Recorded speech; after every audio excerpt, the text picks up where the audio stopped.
altro intervento molto importante andrà fatto su via Salvi, via Caparozzo, quindi una zona molto utilizzata dai cittadini perché c'è una clinica privata che serve tantissimi cittadini anche come servizio pubblico e sanitario.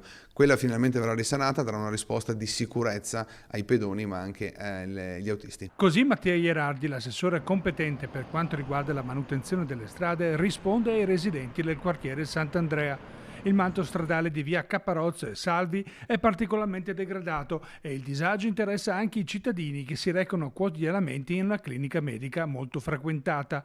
Come nostra consuetudine avevamo portato le loro voci all'assessore competente. Ci sono tombini, ci sono buche, poi mancano anche i parcheggi, andrebbe fatta la segnaletica per terra di nuovo. La strada è in condizioni disagiate, diciamo, ecco. È urgente? Sì, è una cosa urgente, sì. Come è messa la strada? È messa un po' male. Sì. Diciamo, ci sono dei tratti che bisogna rifarla.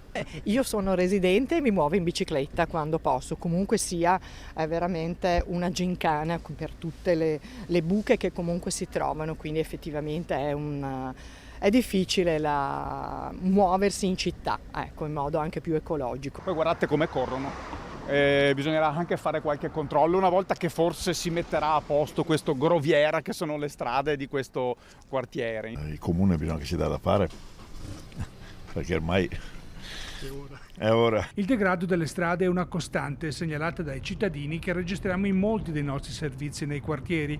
Il degrado è così esteso a causa della mancata manutenzione per troppi anni, sottolinea Ierardi, che invita i cittadini a pazientare mentre dà esecuzione al piano asfaltature finalmente predisposto. Vado orgoglioso del fatto di aver sistemato quelle che erano gravemente ammalorate. Non tutte, ne mancano alcune ancora, però per le quali c'è bisogno di un'attenzione particolare anche in collaborazione con le aziende dei sottoservizi, quindi non andare a fare interventi per poi magari bucare a breve termine e fare una pessima figura con i cittadini e spreparare denaro pubblico. Una pianificazione che andrà avanti, è già segnata, continuerà e si passerà alternando grandi interventi su grandi strade malorate, ma anche le piccole risposte all'interno dei quartieri che servono nelle zone residenziali proprio nei confronti del cittadino davanti a casa dove abita.